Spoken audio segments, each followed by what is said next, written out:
This is iFIBER 1 News. Here are today's top stories. Starting Friday, Brian Huber becomes Douglas County's newest Superior Court judge. Community support for 6-year-old Rihanna Rosenberg continues to surge over a month after the little girl fell into an icy pond in Rock Island. You'll soon regain easy access to a problem-prone area of Lake Roosevelt come May. What started as a pretty vanilla game between two conference rivals turned into a wild ride. From the iFIBER 1 newsroom, this is iFIBER 1 News. And it starts now. Starting Friday, Brian Huber becomes Douglas County's newest Superior Court judge. I can't tell you how happy I am to be able to finally put my legal background to work in a little different way. Until then, he's spending a lot of time in court as an observer, soaking up all there is to know about presiding over criminal and civil cases. There came a point when I realized that it's the perfect job for me because in this day and age, there's just so many lawyers tend to specialize in one area or another, and my specialty has been to be a generalist, and so it just seemed like it was a good fit. Huber lives in East Wenatchee and has worked as a practicing attorney for 25 years. Earlier this month, Governor Jay Inslee appointed him from among 6 applicants to replace Judge John Hotchkiss, who's retiring after 21 years. Judge Hotchkiss has been one of my favorite judges for a long time. He is to the point, he is fair, he's prepared. And when you walk in that courtroom, you feel like you make your argument and you've been heard. And anytime you get that feeling, it doesn't really matter whether you won or lost that day because you always feel like you had a chance. And that, to me, is the sign of a good judge. Douglas County's small population means it's served by 1 Superior Court judge, 1 District Court judge, and a few court commissioners. The position pays $170,000 a year. I'm just a baby judge sitting here, really looking forward to starting this new adventure. And I'm really glad that I have this opportunity. It's kind of a once-in-a-lifetime chance to be appointed to this position. I've never been interested in any other position as a judge. It was Douglas County Superior Court, and that was the only one I was interested in, and I just happened to get the appointment, so I'm very pleased about that. Jefferson Robbins, iFIBER 1 News. This segment is brought to you by... Change doesn't have to be complicated. With a low-profile microwave hood combination that's ready to install right out of the box. It fits in the same space as your under-cabinet hood, so you can get your microwave off the countertop and make space for the routines worth keeping. The low-profile microwave hood combination from the #1 selling appliance brand in the USA. Whirlpool Appliances, now available at more furniture in Ephrata. Community support for 6-year-old Rihanna Rosenberg continues to surge over a month after the little girl fell into an icy pond in Rock Island. Since the tragic incident took place on February 21st, Rosenberg's medical status at Children's Hospital in Seattle has gone through a dramatic sequence of ups and downs, including several major surgeries which have left her family with a mounting stack of enormous expenses. In response to the Rosenbergs' hardships, numerous local entities have offered their assistance, including Blue Spoon Yogurt in East Wenatchee, who held a fundraising event for the family on Tuesday night. Well, I'm a mom, and so when I read this story, it automatically spoke to me. You know, my heart just went out to them, and I thought if we could use our business to help, we would be happy to. So if this can be a vehicle to bless somebody else, that's what it's all about. Over 400 supporters showed up to the event, including dozens of first responders from around north central Washington who helped out by doing things like working the cash register and serving as doormen for the lines of people that snaked all the way out the front doors at one point during the evening. Among the uniformed volunteers was the man who pulled young Rihanna from the frigid waters on that fateful day last month, firefighter Billy Turner of Douglas County Fire District No. 2, who spoke with iFIBER 1 News about his heroic actions during her harrowing experience.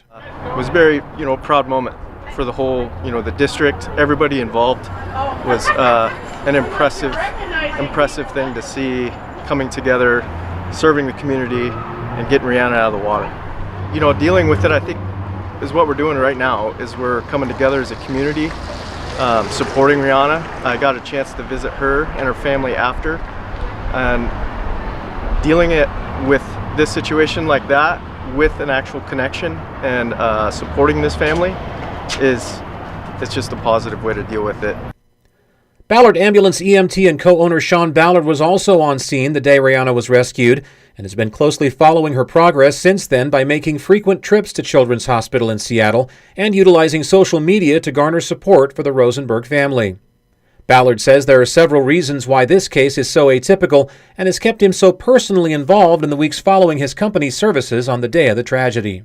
It's not something we often see, but when we do see it, it's just like one of those where you just say, I want this girl to live a long, healthy life. I want her to have, a chance to succeed and all those things. And so then it just ended up, we meshed up together. They had some needs, and, we started to meet those from the beginning, and other people just started jumping in. And then, here we are today. The Blue Spoon fundraising effort brought in more than $3,200 for Rihanna in the process of dispensing nearly 500 cups of frozen yogurt. The East Wenatchee establishment will be accepting donations for the cause through Friday of this week, and anyone wanting to lend their support can also make a donation at Ballard Ambulance or Gisa Credit Union in Wenatchee or at Rihanna's GoFundMe page online, where nearly 90% of the family's $10,000 goal has already been achieved. Reporting for iFIBER 1 News, I'm Chris Hansen.